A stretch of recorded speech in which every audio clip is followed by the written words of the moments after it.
તો આજે અમે બનાવવાના છે સ્વામિનારાયણ મસાલા ખીચડી, જેની માટે અમે લીધું છે લવિંગ, તજ, બાદિયા, તમાલપત્ર, મફરી બિયા, ગરમ મસાલો, આચાર મસાલો, મીઠું, સૂકા મરચાં, ડ્રાયફ્રૂટ, આદુ, મરચાં લીલા પીસેલા, લીમડી, થોડીક મોરસ, લાલ મરચું અને હળદર. અને વઘાર માટે લીધું છે અમે ચોખ્ખું ઘી, જીરું, રઈ, પછી આ બાસમતી ચોખા છે, મગદાળ અને બટાકા, ટામેટાં અને વટાણા અને પાણી. તો સૌથી પહેલાં ચોખ્ખું ઘી,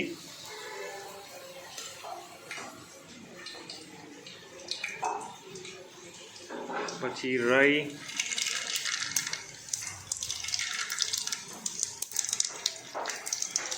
પછી બધો આપણો સૂકો ગરમ મસાલો, તજ, લવિંગ, બાદિયા, કઢી પત્તા, સૂકા મરચાં,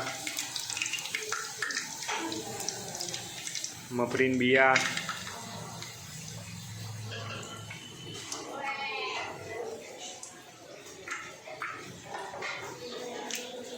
અને આ જીરું.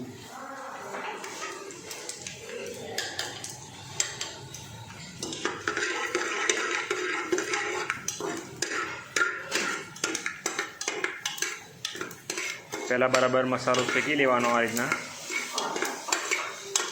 અને ખીચડી બનાવવામાં ચોખ્ખું ઘી જ વાપરવાનું, જેથી એનો ફ્લેવર અને ટેસ્ટ સરસ આવે. પછી આપણે નાખી છે લીમડી, આદું પીસેલું અને લીલા મરચાં.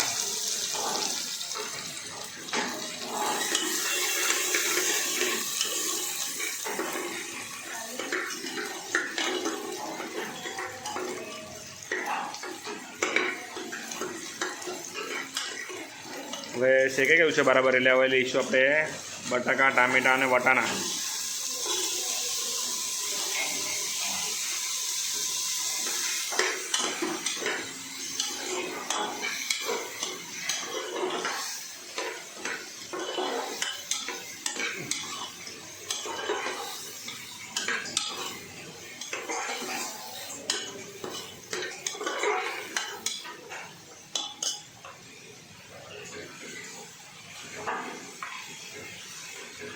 હવે આપણે લઈશું ડ્રાયફ્રૂટ્સ.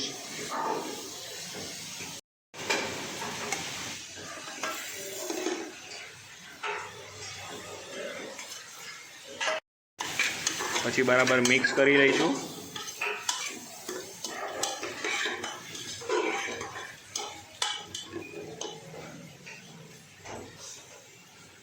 હવે પાણી.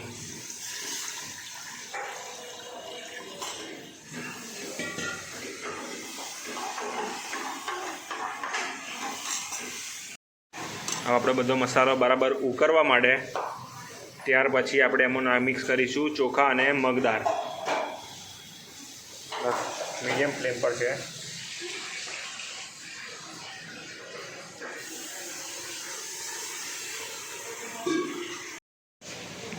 હવે આપણે મસાલો બધો ઉકળવા માંડ્યો છે, એટલે હવે એમાં નાખીશું આપણે ચોખા અને મગની દાળ.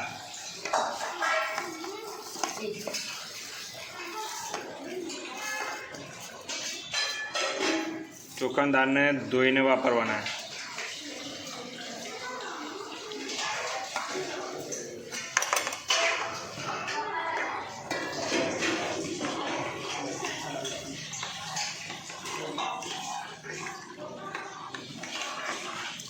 આ રીતના મિક્સ કરી દેવાનું. પછી ટેસ્ટ કરી લેવાનો, કંઈ પણ ઓછું વધતું હોય તો એ પ્રમાણે સેટ કરી દેવાનું. અને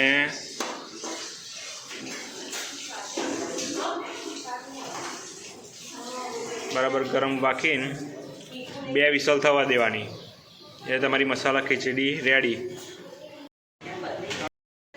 તો 2 વિસલ થઈને રેડી છે. થોડીક વાર રેસ્ટ આપેલો 10 મિનિટ, ત્યાર પછી ખોલવાનું.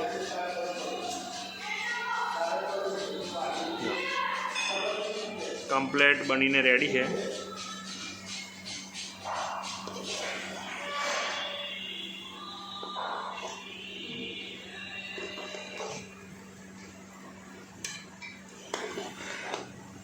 આ રીતના મિક્સ કરી લેવાની અને સર્વ કરવાની.